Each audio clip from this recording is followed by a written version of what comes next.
Alright guys, and welcome to another video. Today I'm going to be giving you my Rogue TBC leveling guide for levels 60 to 70. This video will cover a number of important topics to optimize your leveling speed. Firstly, leveling tips, optimal talents, rotation and playstyle for fastest kill times, stats and gear pieces to focus, and lastly we'll talk about some classic gear that is worth keeping. So first leveling tip, I'm going to go through very quickly because I've mentioned it in all of my other leveling guides. If you combine the mithril spells, riding skill, glove enchant, and the carrot on a stick, you will increase your mount speed to 218%, so get on it, and use the add-on auto carrot to automatically equip all those item pieces whenever you mount up and de-equip them when you demount. Secondly, what weapons should I use in each hand? So generally the advice is to go for a slow main hand, because that scales with all of your abilities based on weapon damage, and then go for a fast offhand for faster poison procs, because the proc chance of the poison is written in the tooltip of the poison. It's 20% chance on every melee hit, so a fast offhand increases the chance for that poison to proc. What poisons should you use? So you're going to be using deadly poison on your main hand, max rank from AQ 20, and then you're going to get crippling poison on the offhand. Now that probably goes against absolutely everything you know as a rogue, but before you start commenting in the comment section, wait until we're talking about the rotation and the playstyle of how to level the most efficiently for me to explain why deadly poison is the better option. Which leads me on to my next point, because what we're going to be doing is leashing. Now what does leashing mean? It means that you're going to leave dots on an enemy, run away onto the next mob, and your dots are going to slowly kill the first mob while you're attacking the second mob to save a little bit of time on every single mob pull. This is why we're going to be using rupture and deadly poison quite frequently, but again I'm going to talk about that later in the rotation section. Next, remember to time your sinister strikes perfectly. You do not want to be clipping your auto attacks and also messing up your sword specialization, because whenever sword specialization procs, you know, that extra swing that you get, the attack timer resets. So what you want to be doing is, first of all, get a attack timer swinger add-on, right?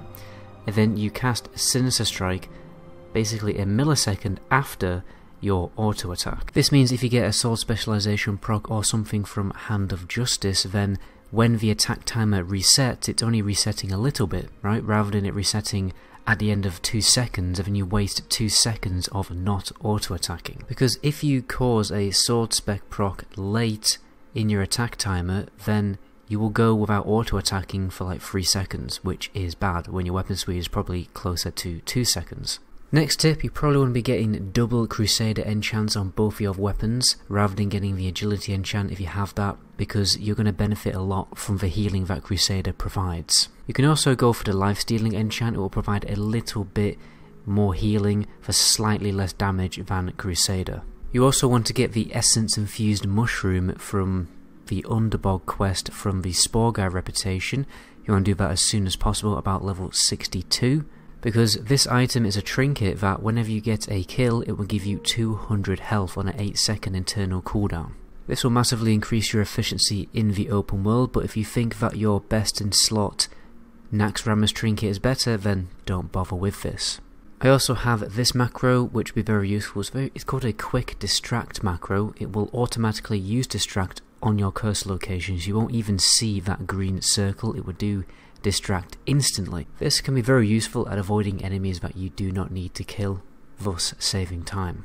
Always remember to exploit stealth, so when you have to take down a named enemy in a camp, for instance, surrounded by loads of enemies that you don't need to kill, then stealth up to that cave, the end of the cave, the end of that camp, whatever, and then just assassinate the named mob without having to kill any other mobs. You know, that is the class fantasy of playing a rogue, so do it and save some time. My last tip is for when you're feeling brave and want to try and solo a elite group quest. You can use a little trick called gouge kiting. It essentially means that you can infinitely kite an enemy while generating combo points. All you have to do is gouge the enemy, run to max range, then let him run up to you, then gouge again, and then rinse and repeat that process. He'll never do any, well, he'll do a little bit of damage to you, fair enough, but he's not going to do that much damage to you, and you can fully generate 5 combo points, and then, you know, burn them on a kidney shot, do some damage, and then rinse and repeat the process. Once you've mastered this technique, you should be able to solo any elite in the open world, providing they just don't have really strange mechanics that really screw you over. So let's take a look at the talents now. What you're actually going to do is hybridize each and every single one of the specialization trees. Assassination, combat, and subtlety. So let's cover the subtlety talents. The main reason why we're going into subtlety is to get serrated blades. I'll explain that in a little second. So in the first tree, it's really up to you whether you want to go for a little bit of extra ambush and backstab damage for when you do stealth open it on an enemy, or you want a little bit of extra stealth rank because you're on a PvP server or something like that. So if you're on a PvE server, you probably just want to go for opportunity. Then I'd recommend just maxing out camouflage because the increased speed in stealth is just really nice. Then you want to go for Ghostly Strike. You will actually be using this as often as you can because the DPS of this ability is actually higher than Sinister Strike, because if you look at it closely, it does 125% weapon damage, but we're mainly using it honestly because of the dodge chance. In the long run, this is going to reduce the amount of damage you take, which means less stopping, less healing, because passively you will actually have a lot of dodge chance when jumping into TBC, like up to like 40-50%, and then if you put this icing on the cake, you know, way up to like 65-75% dodge chance, it is really nice, especially when you add that with your parry chance too, for a really decent big chunk of avoidance. It also goes very well with Blade Flurry for really big damage. Then from here, I like to max out initiative for the, you know, rare occasions when I do use a stealth opener to take down a named mob or anything like that, and get a little bit of a cheeky extra combo point. Then from here, just want 1 point in improved ambush to get further down, and then we're maxing out serrated blades.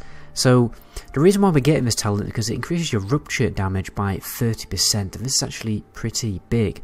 You're going to be getting the mob down to about 20%, 25% health depending on your gear, and then just leaving a rupture and a crippling poison, and then a deadly poison on the target just to let that mob rot down where he tries to, well, fails to catch up to you because he's in crippling poison, and then you move on to the next mob, right? Because this is the most efficient way to jump mob to mob. Now let's move on. So first of all, we are going into the combat tree. We want to get improved Sinister Strike, and we're maxing out lightning reflexes, again for the avoidance. We're maxing out deflection for, again, so this is like 10% avoidance from talents, which is really nice. Then you definitely want riposte. Riposte is an insanely high DPS ability. It does 150% of your weapon damage, right? It does even more damage than Ghostly Strike and Sinister Strike, and then it will also disarm, and it's on a short cooldown, plus it only costs 10 energy. This procs very often, does loads of damage, and then it's very efficient at getting combo points up very quickly, so it's a big DPS increase, and then a massive damage reduction on enemies who have weapons. It's also really cheeky in PvP. Then we want to max out precision. What this will do is probably give you way too much hit chance if you're running around in tier 3 gear, but it's still kind of nice because you may be taking on enemies which are higher level than you, in which case you are much likely to hit the target. You're mainly getting it so you can get points in dual wield specialization, and then you get Blade Fury, and then before we move on to sword specialization, we're going to dip into assassination. We're going to pick up remorseless attacks because this gives you a guaranteed crit chance on any Ghostly Strike or Sinister Strike that you're going to open combat with, so you really cannot complain after every single mob kill. Then you're going to put 3 points into Malice, a little bit of tricky crit chance. It's mainly there to get you down the tree for Ruthlessness, so you do actually open combat with a little bit of a slice and dice very quickly into combat, and then what Ruthlessness does is gives you a chance for that combo point used on a slice and dice to be totally refreshed.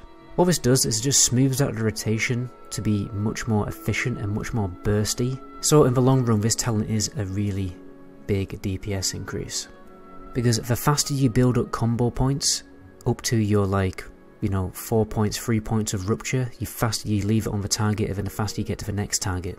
And then you're just going to put 1 point in sword specialization, and then at this point you are level 60. This is the build that I would recommend you jumping in to Outland with. You may want to take points out of dual specialization to max out sword specialization if you think that's going to be better, and if you do obviously have swords equipped, it's really up to you. And then from here you're just going to max out sword specialization. You want to get weapon expertise, you know, when you're getting higher and higher level. Weapon expertise, if this actually provides not expertise rating but full on beefy expertise points, and this is a really big DPS increase. If you look at the stat weights of particular stats, expertise increases your damage by quite a nice chunky amount when you're underneath the hit cap.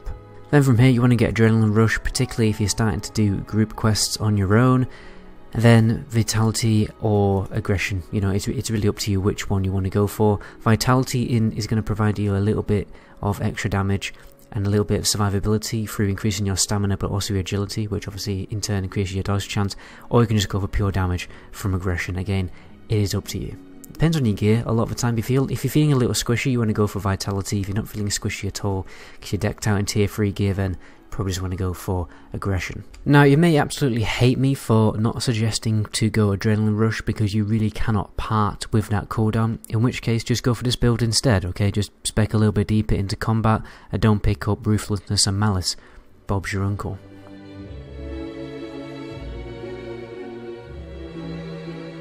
So now let's go through the rotation and playstyle for optimal kill time and efficiency when it comes to just killing mobs for your quests.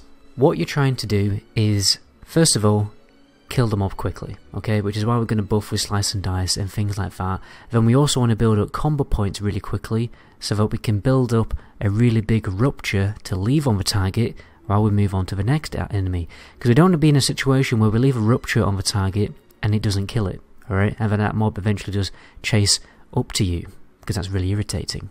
We want to make sure that we're absolutely certain that the first enemy that we're taking down is going to die to Deadly Poison and Rupture while we're attacking the second enemy. And then we also want to be using Blade Flurry to its maximum potential, using it on cooldown to cleave 2 to 3 enemies.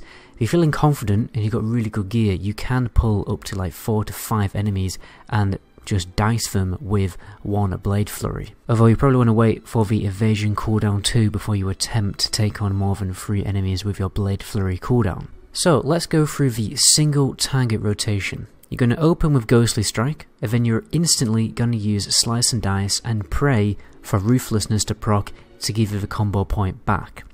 Then you're going to use Sinister Strike 2 to 3 times. Sometimes you get really lucky with procs and crits and everything, and the mob just burns away into like 3 Sinister Strikes, which is just fair enough. You don't even need to leave Rupture on the target. But anyway, so you do about roughly 2 to 3 Sinister Strikes to build up 2 to 3 combo points, and then some cheeky Deadly Poisons. And then you use Rupture, and then you just leave the target at about 20 to 25% health. Again, it depends on your gear and how lucky you get. The point is, you don't want to be leaving the enemy unless you know it's certainly going to die in your Rupture ability. And then you move to the next mob, and then rinse and repeat that process. Although you probably won't be opening combat with Ghostly Strike because it'll be on cooldown, you'll just be opening with Sinister Strike into Slice and Dice instead. Obviously use Riposte whenever it is available, because that massively increases your damage. Cripple Poison will slow the mob down so it doesn't attack you when you're leashing it.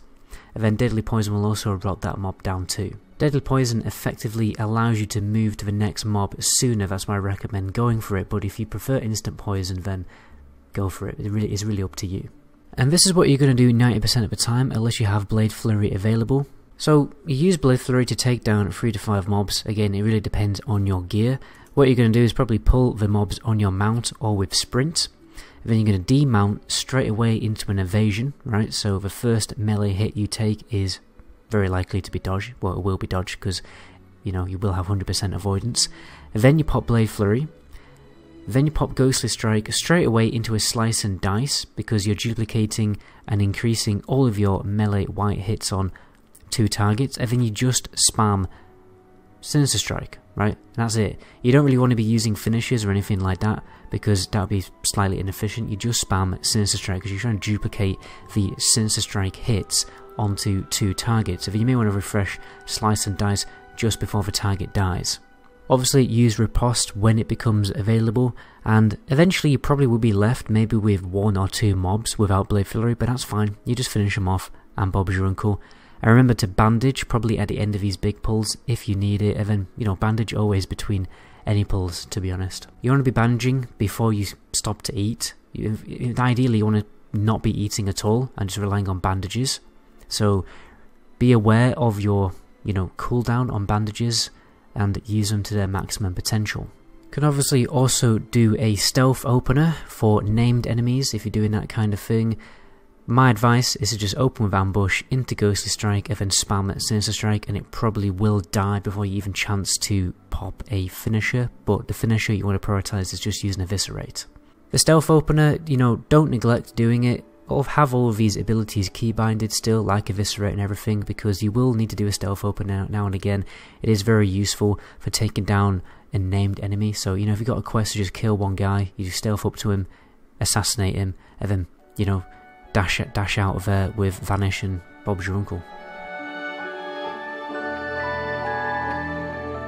Now let's talk about the gear pieces that you want to prioritize obtaining when you are questing in Outland. First of all, be very aware of your pre-raid best in slot gear, because it could be a random quest in Neverstorm or Shadowmoon Valley, so be very aware of that, because you're mainly wanting to try and get expertise gear and hit chance gear, because point for point, under the cap, they will provide the most DPS out of any of the other stats.